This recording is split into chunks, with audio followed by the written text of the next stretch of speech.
কথা দিয়ে গেলাম, মা বোন প্রচুর মহিলা এসেছিলেন, রেকর্ড করে এখন রাজ্যের বিরোধী দলের নেতার কথা।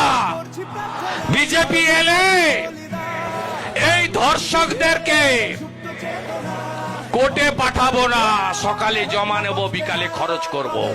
পুলিশ একজনের গ্রেপ্তার করেছে, মানে 4 জনের ধরেছিল, পুলিশ ছেড়ে দিয়েছে, ক্যাম্প পুলিশ ছেড়ে দিয়েছে। আমরা তো 4 জনে মানে পদ অপরাধ করেছি, আমরা লাশ নিয়ে যাতে ছেড়ে দিয়েছে বলছেন, ছেড়ে দিয়েছে কার নির্দেশে?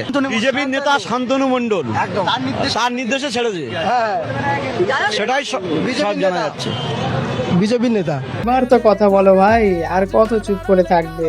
কথা কি সেদিন বলবে যেদিন তোমার বোন রেপ হবে? আর কত ভাই এভাবে চুপ করে থাকবে, আর কত কান্না আকাশের গায়ে লেগে থাকবে। আজ না দাঁড়ালে কালো কেউ বাঁচবে না। জেগে ওঠো ভাই, নইলে সময়টা ক্ষমা করবে না। জাগো যুবক জাগো, মা বোনকে বাঁচাও। জাগো যুবক জাগো, সম্মানটা ফিরিয়ে দাও। নারী তখনই সুরক্ষিত যখন তুমি পাশে দাঁড়াও। জাগো যুবক জাগো, আজই শপথ না।